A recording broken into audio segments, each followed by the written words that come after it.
Welcome to the Sports Resort, the People Sports Show. Real talk unfiltered. With your host, Garrett Jonkins. Welcome, everyone, to another episode of the Sports Resort with D Junk, man. Today I have Cassidy Krug, Olympian, book author, extraordinaire. I met Cassidy many years ago, and, I just kind of followed you over the years, Cassidy. And, and as I was thinking of getting someone, with some good thoughts and a good process. And I think I messaged you commenting on a post you did, I don't know, maybe a year ago. And you was talking about, transitioning from sports to life, right? I forgot what the post was about, but it stuck to me because a lot of people that play sports or participate in sports, not even at just a high level in general, it's hard to transition from that once it's over, especially when you've been doing it a long time. So, no, I'm not gonna hold the microphone too long. So, how's it going, Cassie? it's going pretty good. It's so good to see you again. It's Ah, been man, like a long time, like a decade yeah. Oh, maybe. man, it's probably been sheesh, probably been about 16, 17 years. Oh my, I am old. Ooh, I might Me put gray too. hair on my head. Golly. So you just wrote a book, right? What is the name of the book? The book is called Resurface: A Guide to Navigating Life's Biggest Transitions, and it's coming out in like 3 weeks on June 10th. Nice. So what made you do that, right? Because you hear people write books all the time. I've even thought about writing one. I just don't know my brain gonna function and do that. What made you do that, right? What made you say, "Hey, I want to write a book"? Yeah. Okay, so I'm going to go back and talk about what it was like right after I retired from sports. So So how long did I you? How long was you a diver? Oh my God, I don't even know. My parents are both diving coaches. That's So right. I I forgot grew that. up on the pool. I was on the pool deck at 1 week old at my first meet. And so it's hard to even tell when it switched from me just kind of like playing around in the pool deck on the pool to actually being a diver, but a long time. And then I retired when I was 27. So So that's your whole life. 20-ish years. Yeah. Phew, that was your whole life. That's your whole life there. So you retired, right? I mean, you go to the Olympics. You had that experience. What Olympic did you go to? I went to 2012 and Where was that at? Which one was that? that was in London. London. Oh, that's nice. Oh, so you Yeah. and Christina was there at the same time. Yeah. I was there Oh, with that's pretty Christina. badass. That's pretty Yeah, it was badass right awesome. there. So, Yeah. so you go to the Olympics, and and over your career, you probably been to many, Olympic trials, nationals, and things like that. So, boom, 27 years diving is over with. You like, know what? I'm hanging it up. Yep. Then what? Yeah. So went to the Olympics, dove in the final. It was the biggest moment of my diving career. It was the biggest and the best it had been. I had hyped it up since I was in diapers, and the Olympic final exceeded every ounce of hype that I had that I had put on it. So you And then the trained next day, 27 years for that almost one moment. yeah, but you know how it is. You have to love the process too. Yeah, Like correct. I trained. I was a lot. I had the gift of being able to dive and try to get better and try to perfect my craft for 27 years ish. And then I had the gift of having that moment at the end. But I think if you're trying, if I had been doing it 27 years, just trying to look for that one moment, I think that would have been a long time. Uh, but yeah, so I retired the next day. And for me, I had this belief, and I don't know where it came from. Like my parents, my coaches, I dove at Stanford. I had this belief that I was just going to stop diving, and eventually I was going to find something, like some career probably, and I was going to take all the passion and all the time and all the energy and all the heart that I had put into diving, and I was going to roll it into whatever that career was. And that was going to be my new diving. And so after about a year of trying a lot of different things, being kind of uncertain, not being sure which direction I wanted to go, I got into the advertising industry. I moved to New York and I started working in advertising. And I was like, all right, here's my thing. How did Like how did that work? I mean, because you're a pretty outgoing person. How did that work? what was it like to start in advertising? Yeah. It was hard. It was, I was an English major in college, so I thought at very least, like I had the words for it. But even that was hard because they have all this jargon and they had all of these terms for things. And I felt like a fish out of water. Like the place I had become most comfortable was the pool. And then you put me in an office in New York City and it feels big and it feels fancy, but I didn't feel like I hadn't trained it for 27 years. It was really hard for me to have confidence in something that was so new. And also, I had this thing where I was an Olympian, so I felt like everybody was expecting me to be good at everything that I tried afterwards, and I wasn't. So it was Yeah, tough. because I can hear everybody around the office saying, "Oh yeah, she was Olympian." They Google you. Oh man, she went to Stanford. Yeah, Oh, she got to be whoop de whoop. right. So she's probably gonna know exactly what's going on, and I didn't feel like I did. Um, I but forgot you I went to had Stanford. I learned, forgot that. yeah. Man, that's crazy. Um, but I had learned from diving and learned from sports that when you get into a situation where you don't feel like you're that good, you put your head down and you work. True. And I worked my way up, and I did. I put my heart and soul into it. I just put my head down and I worked. And then 7 years later I looked up and I wasn't so bad anymore. I'd like learned the ropes. I had been climbing the ladder. I'd risen in the ranks, but I didn't ever feel like advertising made me feel as purposeful or as passionate or as XYZ fill in the blank as Hmm. diving had. And it was kind of this crisis. I was like, have I been telling myself a lie? Like, did I choose the wrong thing? Did I retire too soon? Like, what did I do wrong in this transition Hmm. that I feel like I'm giving so much to my job, but I'm not getting as much back as I thought I was going to. And Hmm. no moment of my advertising career is coming back to me as strong and as bright as, some of the moments that I had on the end of the diving board. So that led me to kind of obsess over this question of how other Olympic athletes had handled retirement.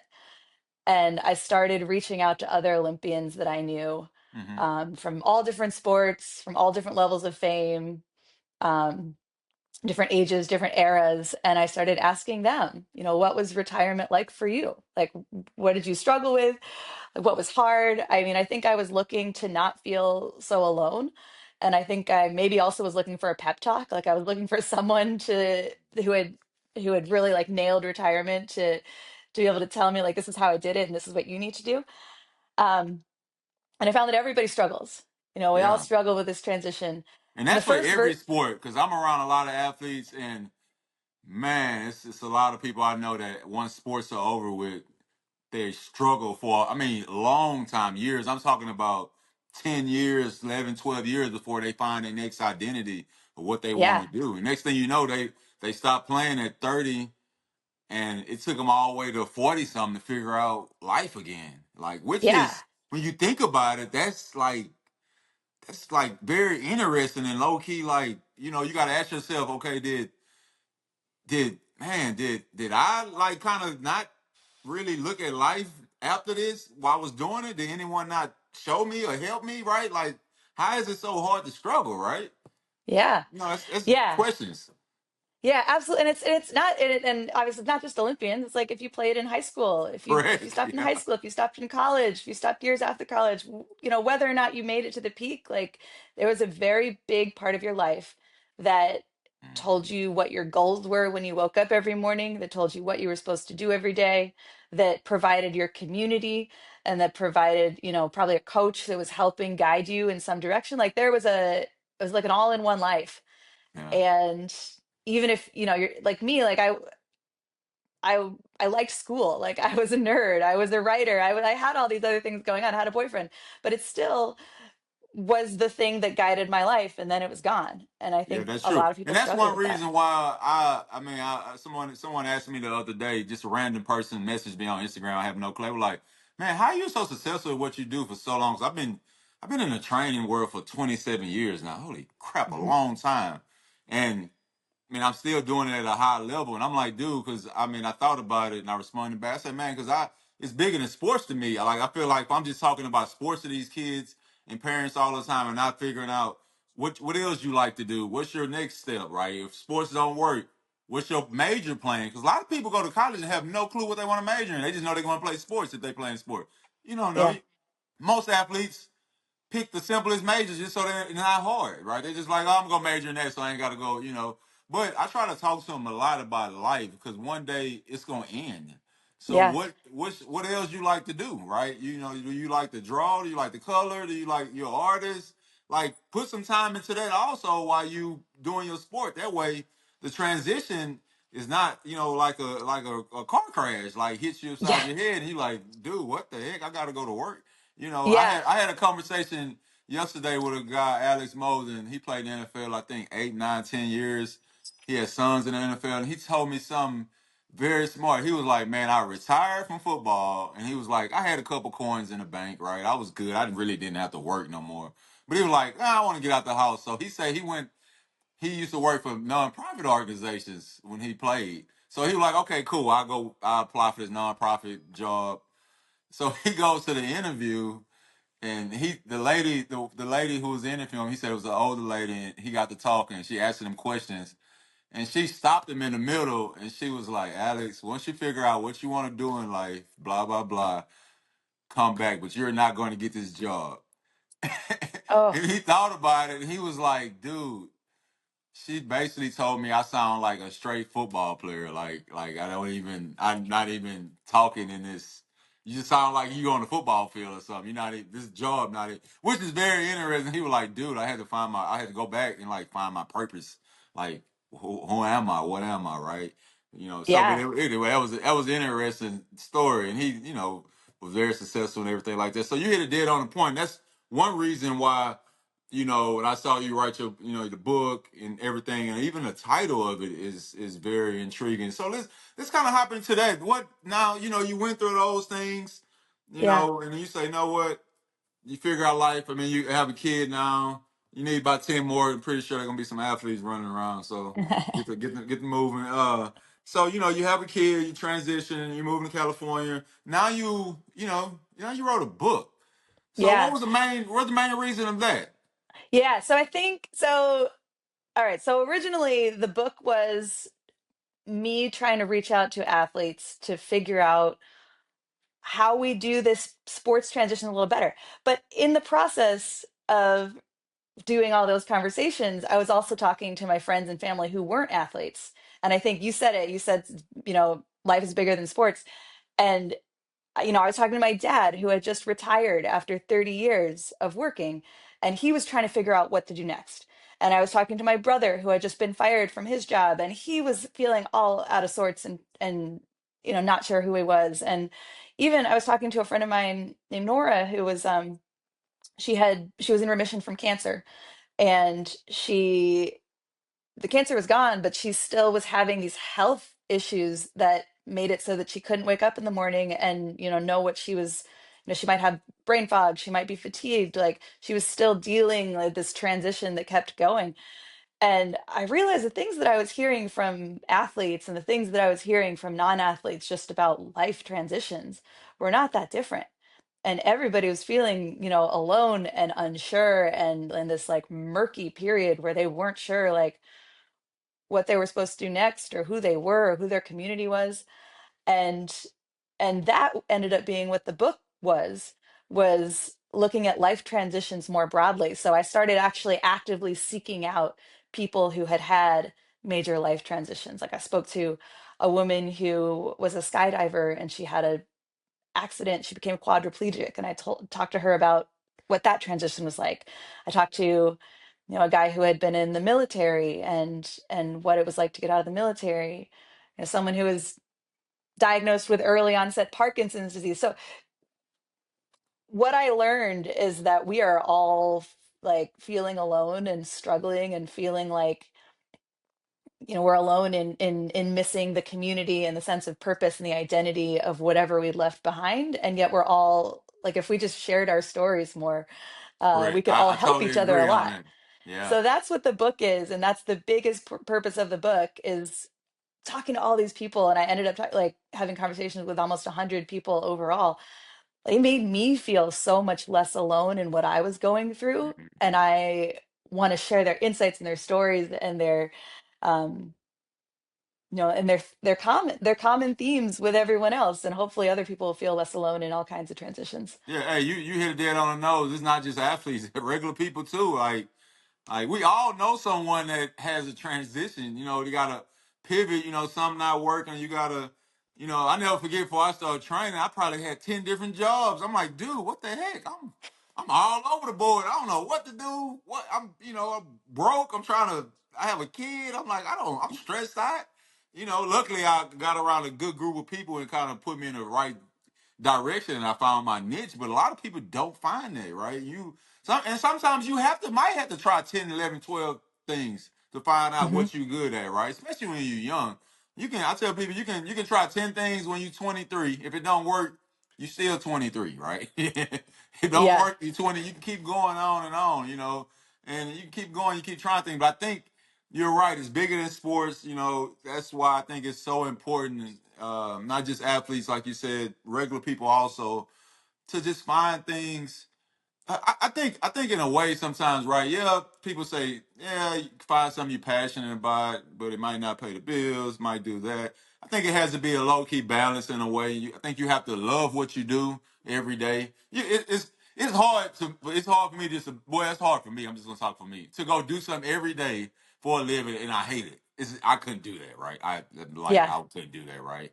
So I Yeah. think you have to love a sense of love in what you do and some passion and that's just gonna help you. But you're right though, when you transitioning from one thing to the next thing, you're not alone. And a lot of people gotta understand that. It's a lot of people out there that go through things. I mean, you was a diver forever and boom, it didn't work. I remember I was talking to Christina, when diving was over with.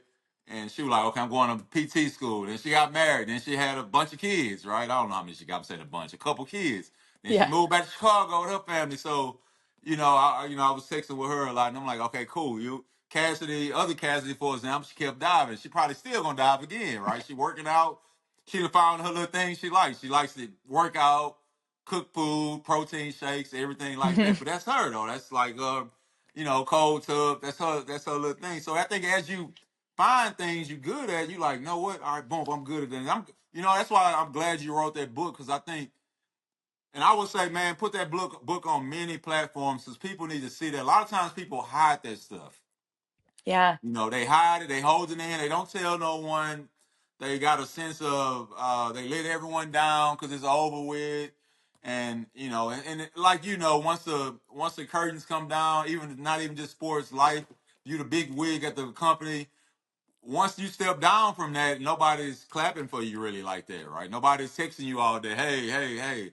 Yeah. So a lot of that attention goes away, right? Yeah.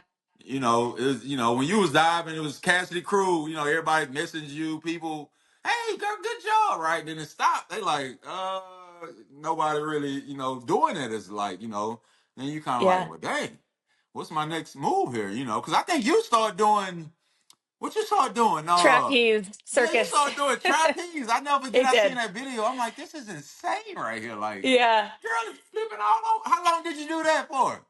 I still do it. I was looking like, okay, this is kind of crazy right here. Like, that's that's Yeah. that's that's just like that little thrill for you to kind of do it. What? Yeah. No, I think actually that's a really good. Because Yeah. not So, everybody do that, right? I don't know no yeah. person that does that in my life. Yeah. So for me, I think that was a really, really, really important part of me being able to move on from diving. And I think it did a lot of amazing things. Cause like, so I moved to New York. I'm like throwing myself into this advertising career. And I'm jogging down the West Side Highway and I look up and I see that on the roof of this parking lot, there are people doing flying trapeze. And I'm like, Oh, for real? that's Oh, that shit. that looks fun. And so I found out that I knew I had a friend of a friend who worked at the school, and I met her. She was a trampoline teacher.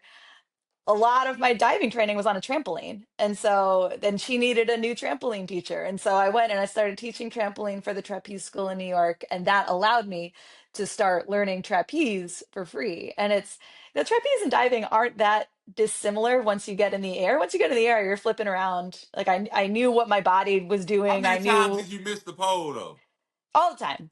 Oh, Yeah, you just fall, yeah. box back up. Yeah, you just learn how to fall. And that's actually why they needed a trampoline teacher for the school, is because people have to learn how to land in the net on their backs, on their stomachs, on their butts, like, and be okay. Um, but for me, it was really important because it was the thing that I loved it. It was so fun. My last 5 years in diving, I probably practiced the same 5 dives over and over again. So it was really cool to be able to start something new that I was already going to be kind of good at, that I learned really quickly because I already had my diving background.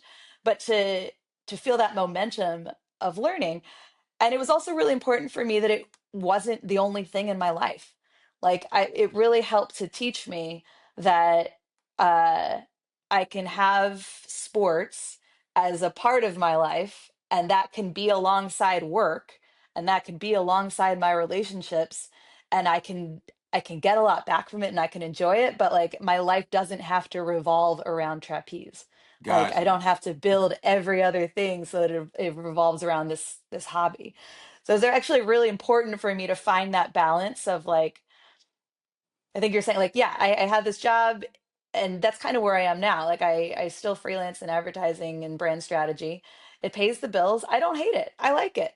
But I have given up the idea that it needs to be my Olympics, that it needs to be like the center, and that I need to get like, that I need to be the best strategist in the world, or that I need people clapping for when I do things. Like I've given up on that picture of it. And I think that's been really helpful in terms of actually sort of moving on, and um, kind of being a whole human that's not just like missing diving all the time. Correct. Hey, you hit a dead on the point. I think once you start moving on from that, especially, I mean, you have a kid, especially when you start having kids and things like that, a family, you just start your values kind of change a little bit. You got to open your brain up. Like, no, what, dude? Let me relax my brain. Like, I'm not Cassidy Krug, from 15 years ago, walking around eating broccoli and chicken breast all day, right? And drinking protein shakes and doing push-ups. I mean, 'cause you was ripped up. Hey, let's dive into some I still do sports right push-ups quick. sometimes. Yeah, you was ripped. You probably had 1% body fat at one point. So let's dive into sports right quick. So when you was diving, how was your what made you pick Stanford, to dive at, right? Because I mean you got Stanford, Purdue, Indiana, Texas. I'm just naming a few off the top of my head. What made you pick Stanford? Yeah. So when I was graduating high school, I was very talented and also not very good at diving yet. Like I was the kind of diver, the kind of athlete that a coach might What was look your at what and was your see. main event? 3 meter? 3 meter, yeah. So, and in college, I dove 1 meter and 3 meter springboard. I never did platform really. But I had been a gymnast up until I was 15. I had done a little bit of both at the same time, but I really didn't start diving seriously until I was like 16 or so. Oh, And for I real? was, yeah. I mean, I dove, but I probably dove like a couple times a week. It wasn't like 2 a days or anything like that. Okay, so for that next young kid out there that's 13, 12, 10, that, Yeah, that feel like they got to practice 3 times a day to go to every tournament, you don't have to do that to yeah. be the No, best. Okay, no. okay. Yeah, and I That's think good to I'm know really because glad, that's like I because I, said, I my mean I try to tell some people that like pace yourself, right? Like it's a long journey, especially when you hop into it at a young age. It's a long road, right? yeah. So man, And you hit it dead on the nose. I'm so like, my parents are both coaches. They could easily have been like, all right, well, diving's the sport. You're going to start doing it, and like that's going to be what you do. And they did not. They were so open and supportive about whatever I might want to do. Um, Even after I got into diving when I was 15, like there would be times when I'd be like, I don't feel like practicing. And they were like, it's not my job. It's not our job to make you practice. Um, Did and you so play they any other sports really, at all? what'd you say? Did you play any other sports? Yeah, I was very seriously into gymnastics until I was 15, and I pole vaulted I see in my that. freshman year of high school. And that at that point I was doing pole vaulting and gymnastics and diving, and that was too much. But that was really fun.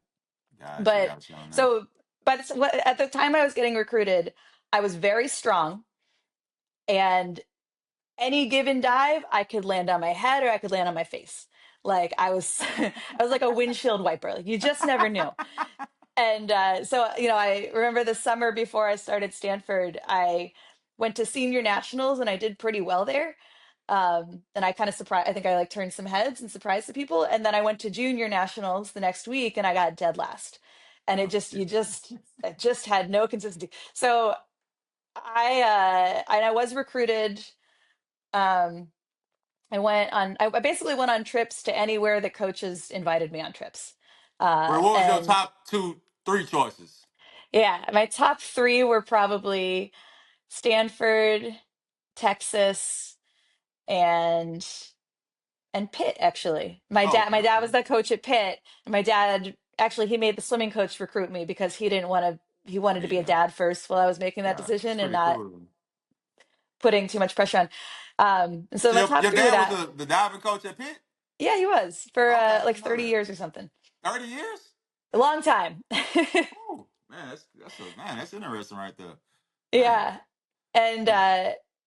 so when I But I, got but to but state, you know what? Let me cut you off. I like the fact that you said even though your parents was diving coaches, I mean, especially your dad being a big D1 coach, they didn't push it on you. They was like, "Hey, it's you. You don't want to go to practice. You don't go to practice. Like it's not." That's big right there. That way, as because you're around it growing up, and that way you don't feel some type of way if you don't try nothing else. If you didn't try pole vault or yeah, gymnastics, you don't feel like you know, dang, I should have tried that. They pushed me in here. That's a good right there. I like I that. think it's really important. They taught me Yeah, to love it on my own. gotcha. And I have a kid, my daughter's only 2.5 now, but I think about that sometimes. Like, how do you inspire a kid to be passionate on their own? Like, without pushing them into it or with Yeah, I like, think because I have my daughter now, she's 9, about to be 10. I put her in everything. I just mhm, lucky we live in an area. I mean, you're in Cali, it's a lot of different stuff. We live in an area where there's a lot of things for kids to do. So I find something, I reach out to them, and I say, and I get a good vibe. I feel like it's a good program. The people real nice and kid friendly and make it fun. I go sign up. And I just like, okay, let's try it. Let's see. I never give it. I put her in golf. I didn't never play golf. First mhm. day she went, they give them clubs in the program. She come back with clubs and she carrying them around the whole house. I'm like, this girl is not gonna put these golf clubs down. No golf. Like, do not Did you hit. take her out of golf? Yeah, I was like, do not hit no ball in this house. But I'm like, no, what? She likes it. I can tell because I text the Yeah. coach. I'm like, dude, she's been pulling these clubs around the house all day long, right? Now she likes Yeah. that. Same thing with soccer, volleyball. She wants to try basketball. Now I got to figure out a time. But I just say let them try everything once they get to that point, and then it'll figure out on its own. But if I was telling my buddy the other day, I was talking to my buddy, his kids do a lot of sports, and I was like, dude, my daughter want to try basketball now, bro. I don't know when I'm gonna have time. He's like, dude, you got to put it in. And he was like, you'll do your kid a disservice if you didn't let him try everything, right? He was like, dude, we got the resources.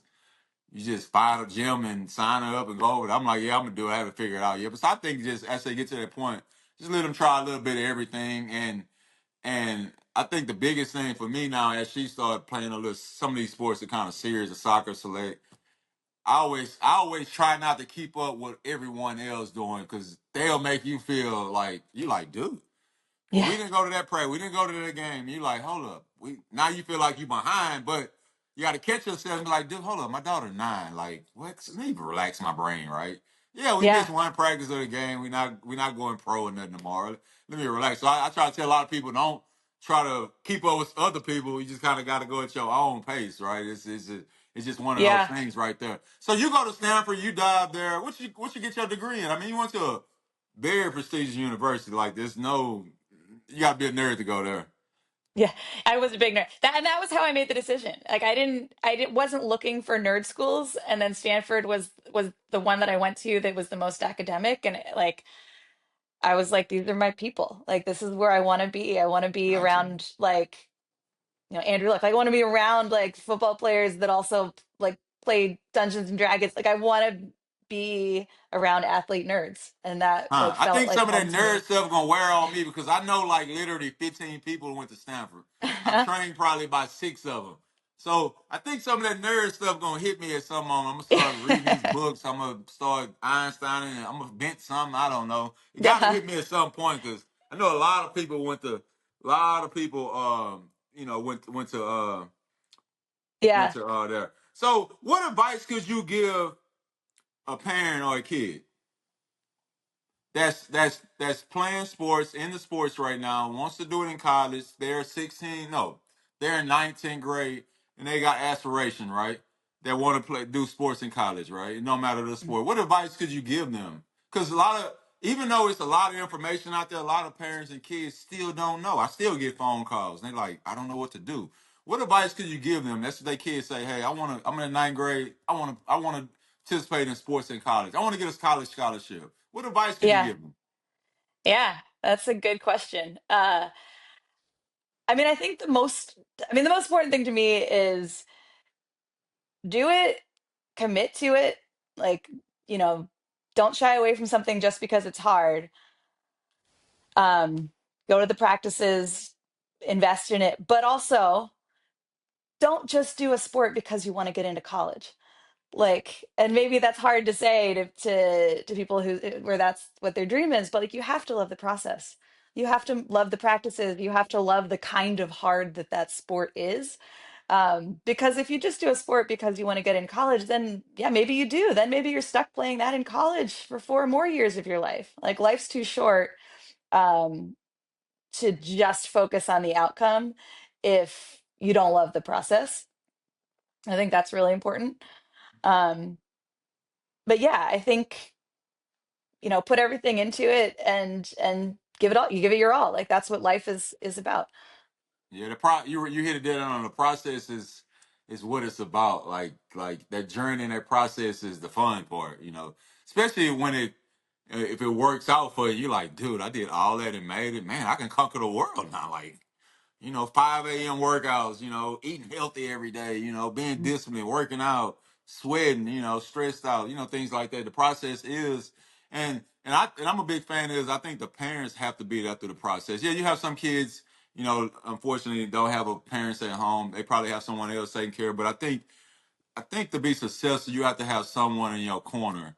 It'll be parent, guardian, friend, neighbor, coach that's in your ear that's clapping you on like, let's go, Mhm. let's go, let's go. And I think that is one of the biggest things. Or they know when to tone it down and say, you know what, let's take off, right? Let's relax this week. Let's go to the beach or go walk the dog. Let's take a breather. We need to desensitize right quick and relax our brains like now because I think you have to do those moments. I actually did that with my daughter last summer. We didn't do nothing for 3 weeks, probably the longest we didn't do sports. Boy, I was like, ooh.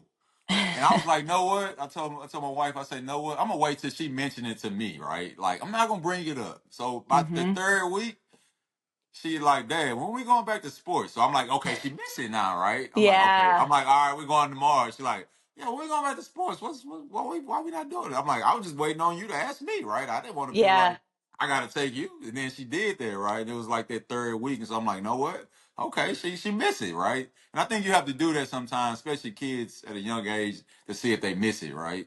Because you don't Yeah. want to just be, we got practice, we got practice, we got practice. You're not even asking them, right? And I think putting a Yeah. schedule together also at an early age, I think that's a big key there. So what's Yeah. Well, next up? Your book comes out on what date? on June 10th. Gotcha. Yep. Gotcha. And then So I don't you know. having a book signing, right?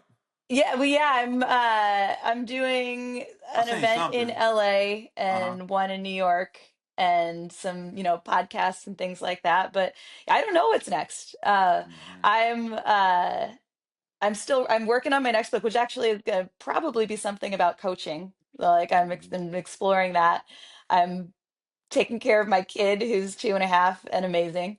Hmm. And I don't know, like I feel in some ways like I'm right back there again. Of like, I just retired from diving. What do I Hmm. do next?